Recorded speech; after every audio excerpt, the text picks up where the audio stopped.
नमस्कार. आजच्या व्हिडिओमध्ये मी तुम्हाला अंघोळ न करता स्वयंपाक केल्याने काय होते ते सांगणार आहे. स्वयंपाकघर म्हणजे आपल्या घराचा ऊर्जा स्रोत. याच ठिकाणावरून आपल्याला जीवन जगण्याची ऊर्जा मिळते. जर आपण हे ऊर्जा स्रोत नीटनेटके ठेवलं नाही तर त्याचा काय परिणाम होऊ शकतो? तसंच जर आपण अंघोळ न करता स्वयंपाक करत असू तर त्याचा सुद्धा संपूर्ण घरावर काय परिणाम होऊ शकतो याची आपल्याला कल्पनाच नसते. याचा विचारही आपण कधी करत नाही. काही दिवसांनी आपल्या घरात अनेक वेगवेगळ्या गोष्टींचा त्रास आपल्याला सुरू होतो आणि या त्रासापासून वाचण्यासाठी अशा काही गोष्टी असतात त्या करणं आपण टाळायला हवं. मग कोणत्या आहेत त्या गोष्टी चला जाणून घेऊया. तर अशा बऱ्याच छोट्या छोट्या गोष्टी असतात त्या आपण स्वयंपाकघरात करू नये. जर त्या स्वयंपाकघरात केल्या गेल्या तर त्याचा त्रास संपूर्ण घराला होतो. स्वयंपाकघर हे आपल्या घरातील एक पवित्र स्थान आहे, ज्या ठिकाणाहून आपल्या घरातील प्रत्येकाला ऊर्जा मिळत असते. तसंच त्या ठिकाणी अन्नपूर्णा देवीचा वास असतो. ज्या घरावर अन्नपूर्णा देवी प्रसन्न असते त्या घरात आनंदाचे वातावरण असते. काही ठिकाणी अशा काही चुकीच्या गोष्टी होत असतात त्यामुळे देवी अन्नपूर्णा निघून जाते. तसंच त्या घरात नेहमीच अन्न पाण्याचा तुटवडा जाणवतो. काही जणांना उठल्यावर लगेच चहा पिण्याची सवय असते आणि मग अंघोळ न करता चहा बनवला जातो, परंतु त्यामुळे घरात अशुद्धी निर्माण होते.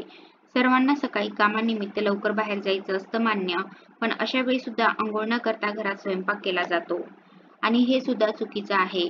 अंघोळ न करता केलेला स्वयंपाक हा अशुद्ध मानला जातो आणि आपल्याला सगळ्यांना तर हे माहितीच आहे की ज्या प्रकारचं अन्न आपण ग्रहण करतो तसेच आपले विचार होतात आणि आपल्याकडून कृती सुद्धा त्या विचाराप्रमाणेच केली जाते. आणि अंघोळ न करता शिजवल्या गेलेल्या अन्नाची पवित्रता राहत नाही. ते अन्न अशुद्ध बनतं आणि तेच अन्न आपण ग्रहण करतो. त्यानंतर आपल्या मनात सुद्धा अशुद्धी निर्माण होते आणि या सगळ्या गोष्टींमुळे आपण घरात दारिद्र्य आणि आजारपणाला आमंत्रण देतो. म्हणूनच स्वयंपाकघरात प्रवेश करण्याआधी अंघोळ करावी आणि त्यानंतर स्वयंपाक घर झाडून पुसून स्वच्छ करावं. नंतर कामाला सुरुवात करावी. अन्न हे पूर्ण ब्रह्म असं आपण म्हणतो. त्यामुळे हे अन्न तयार करताना स्वयंपाकघर स्वच्छ आणि सुंदर ठेवावं. काही घरात रात्रीच्या जेवणानंतर भांडी तशीच ठेवली जातात. त्यामुळे सुद्धा घरातलं वातावरण दूषित होतं. घरातील लोक आजारी पडण्याची शक्यता असते.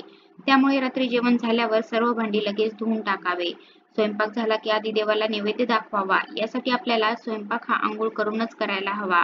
आपण जर अन्न हे देवाला नैवेद्य दाखवून खाल्लं तर ते नुसतं अन्न न राहता ते देवाचा प्रसाद होतो आणि त्यानंतर जेवण करावं.